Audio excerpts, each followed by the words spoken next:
Hey guys, welcome to Dwarven Kegger. I'm Rob, and you're on the first episode of What's in My Mouth. No, wait, that's not it. That's for a different one. Anyway, guys, I figured that today I'll give you a little hint of my horror collection today. These are some pretty special cards. These are essentially deck cards that are printed on metal. They're pretty fantastic. I want to go over kind of the movies that these are in. Sorry for the shaky camera work. My my little stand that I use just broke. So horror films, and there's some horror like lore involved in some of this. I'm drinking a left-hand milk stout. Pretty tasty stuff. In fact, I'm going to take a drink now.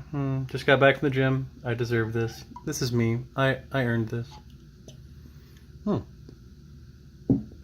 Okay, so let's start with number one here. So this is Hannibal Lecter from the Silence of the Lambs. From Hannibal, obviously. Red Dragon. He was in all of those. Played a pretty badass part in those. He's the psychiatrist that's turned cannibal, who is just terrifying. One of the earliest memories I have is of Silence of the Lambs is the scene where he was befriending Clarice Starling and ended up being really offended by the guy Miggs, I think was his name, that flipped the man batter, if you will, on her face, and he essentially talked him into swallowing his own tongue. Pretty badass. Next we have a classic monster, Frankenstein. Frankenstein the monster, not the mad scientist. Originally in Mary Shelley's novel, several spin-offs. He's been mocked a few times. Phil Hartman played one of the best mocking Frankensteins on TV on SNL. Here we have a killer clown from outer space, also known as Badass. I'm not sure which clown this is, but if you guys have ever seen the movie, then you know why this is so cool. Aliens that look like clowns coming down from outer space that do awkward things to people, shadow puppets that come alive, cotton candy, like cocoons that they use crazy straws to suck the blood out of people. It's crazy. It's a crazy movie. It's awesome. Next is my favorite card that I have. So this is lead Cenobite, or Pinhead, from the Hellraiser movies, the Hellraiser franchise, originally played by Doug Bradley. The detail on this is phenomenal, and you can see that in his hands he's got the lament configuration. So he's actually got the puzzle box in his hands. Now, I will eventually show you, but I have a full-size version of this that I bought because I like it so much. It's amazing. All right, so let's move on to the next one. Lon Chaney Jr. as the Wolfman. I'm going to get a little closer so you can see some of the detail that this guy puts into this. This artist is amazing. I'm going to flip it over at the end so you can see the information for the guy, so you guys can purchase some too. This is just amazing. He's such a badass. Okay, now we're going to go on to the next one. Now, who do we have here? Michael Myers. Now, he's probably one of the most famous of the killers. 1978, the movie Halloween, Jamie Lee Curtis sealed herself as a scream queen. Phenomenal film, also known as The Shape, just because he's always there. He's always in the background, or he's always there. The guy is just terrifying. But this is a really good rendition of him. Obviously, it's not 100%, but it does look pretty damn good, I think. Next is one of my all-time favorite movies, Critters. It's one of the Critters. It's if you guys have never seen it, it is very B quality kind of a film. So these are flesh-eating aliens that come from another planet that essentially will travel in packs. They're like land piranhas, essentially. They send down bounty hunters to fight them. It's a pretty cool show. I think you guys would really like it if you've never seen it. If you have seen it, then you know exactly what I'm talking about. Let's move on to the next one. If you guys have never seen the movie Pumpkinhead, I recommend it. It's really good. It's definitely more of a B kind of horror film. I think that Greg Nicotero from K&B Effects and the guy that's directing and producing the Walking Dead show now is that they were one of the ones that were on the set for this, and they did a really good job. Speaking of Greg Nicotero, he was also on the set for The Evil Dead, which is kind of awesome.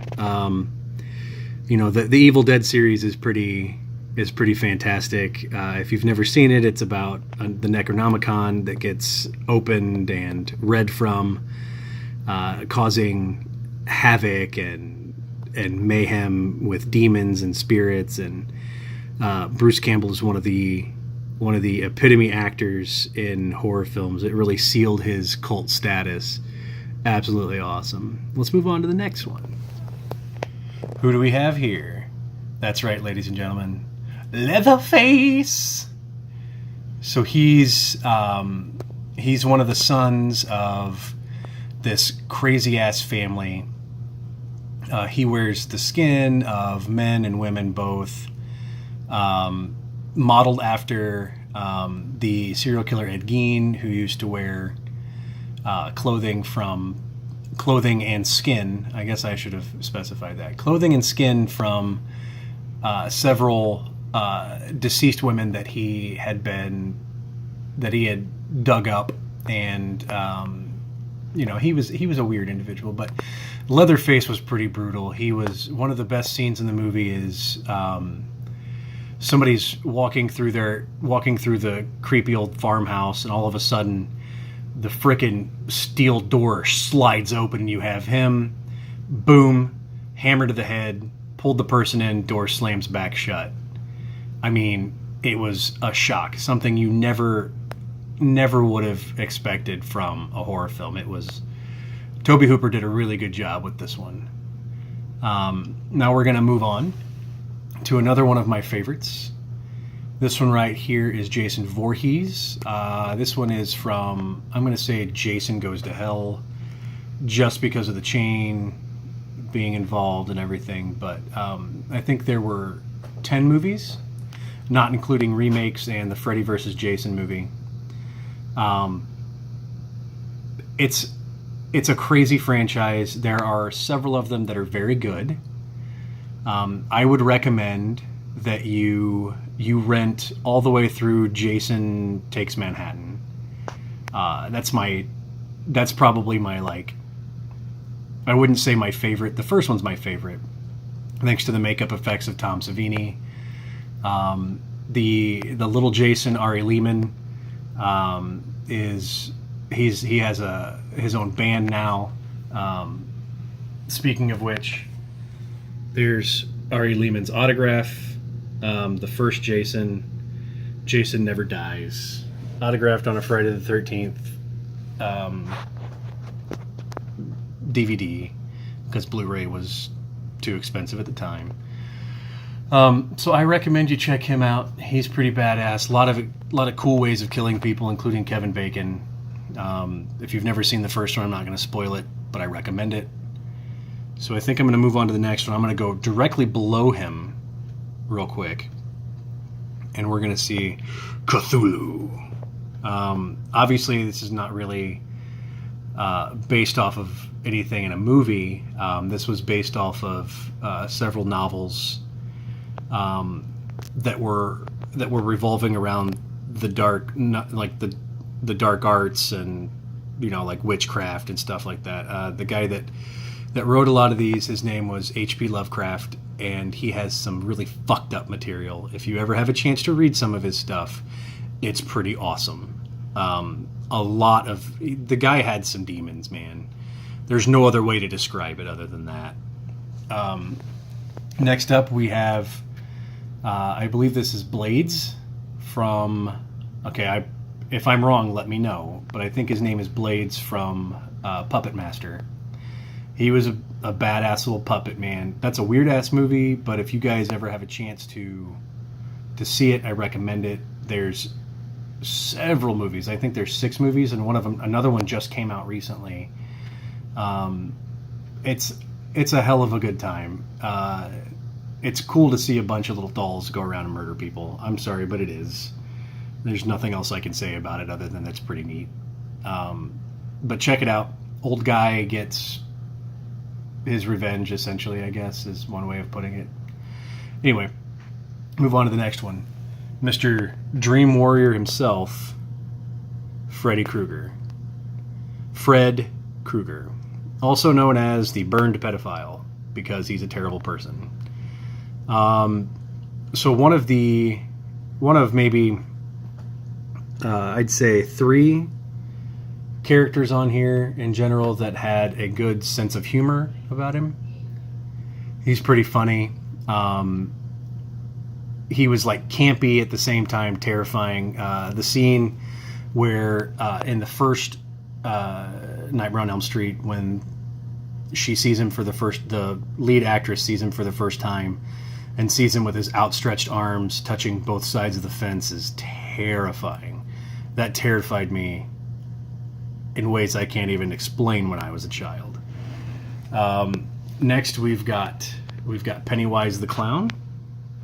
I don't know if he ever identified himself as the dancing clown. I think it was mentioned that he was a dancing clown, but in the remake, Pennywise the dancing clown. Creepy, terrifying. Tim Curry was the best one. Tim Curry will always be the best one. But if you've never seen it, it takes place in Derry, Indiana. This entity is haunting all these children, essentially feeding off of them. Awesome movie. I recommend it. Please watch it. The made-for-TV movie and also the remake. The made-for-TV movie is pretty badass. A lot of big-named actors in it. I think you would like big-named actors for the time as children and big-named actors for the time as adults. Landis was in it, and he Brandon Landis, whatever, the guy that was in Sidekicks with Chuck Norris. He's passed away, but he was a fun actor. Now we move on to The Bride of Frankenstein. So the reason that this one is involved, this one is in this, is because, let me see if I can get a better angle at it. But the colors in this are amazing, absolutely beautiful. The hair is perfect, and since I had Frankenstein, I figured I'd put her in here as well. So I have taken several different sets. I think I have 3 sets here, or 2 sets, one or the other, and I put them together in a kind of a collage. But when you have like the classic monsters, Frankenstein, Bride of Frankenstein, it's always awesome to add them in. Before I go on to the next one, guys, why don't you go ahead and hit that little bell at the bottom, like, subscribe to us, all that stuff, get the notifications, check out our Patreon, hit us up on Facebook, check out our Instagram. We're pretty we're pretty much awesome. Just in case you were curious. The next one we have is another Ash, the Bruce Campbell character, Ash from the Evil Dead. This looks like his transformation from good Ash to evil Ash in the second and third. The third one is not as... The third one's called The Army of Darkness, and it takes place in some weird-ass fucking medieval time thing, but that's definitely from the second one too, and it's pretty badass. He did a really good job of keeping the bone structure and everything together, and then making it look like he was transforming. So the colors are really good on that one as well. It's just awesome. So next we have, anyone know who this is?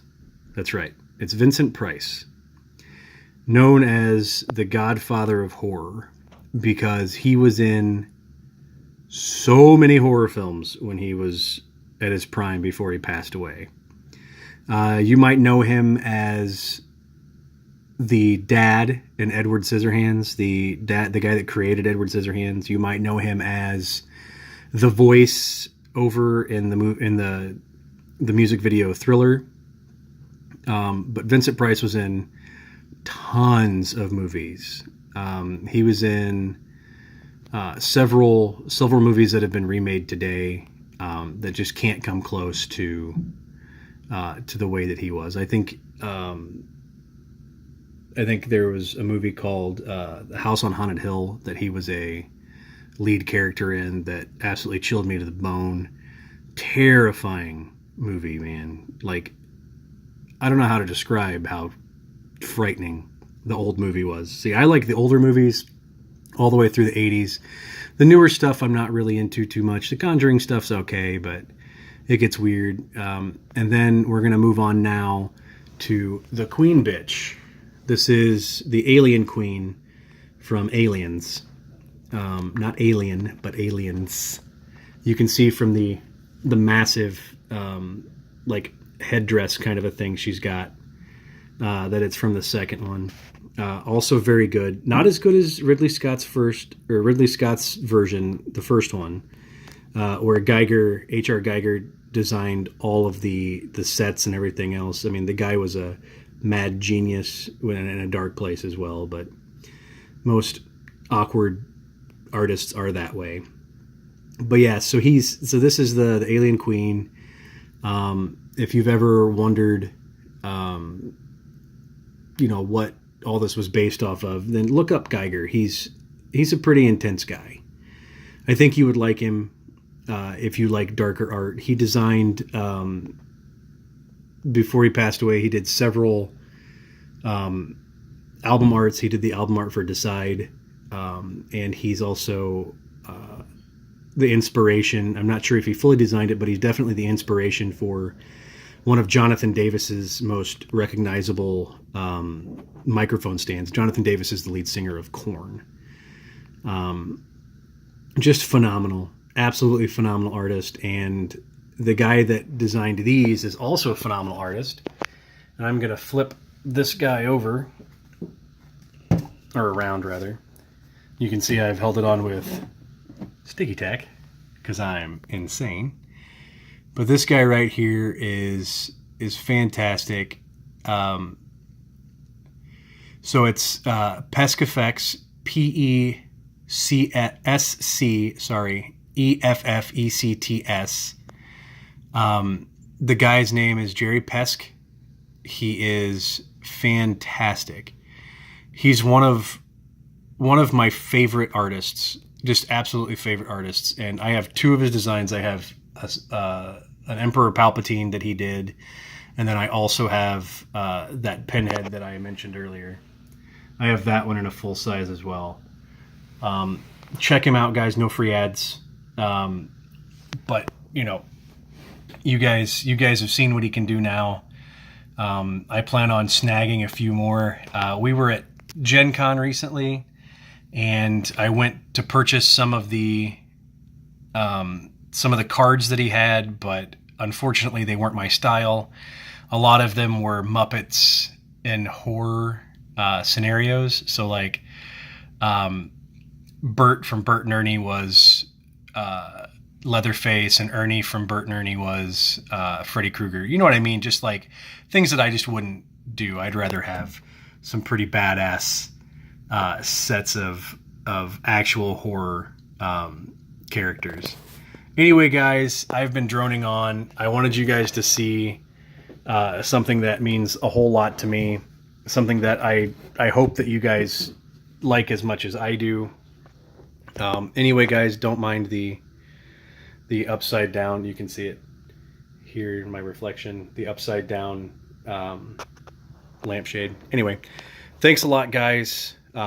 Make sure you hit that subscribe button, follow us, hit that little bell, hit us up on Insta, all that stuff, guys, and cheers.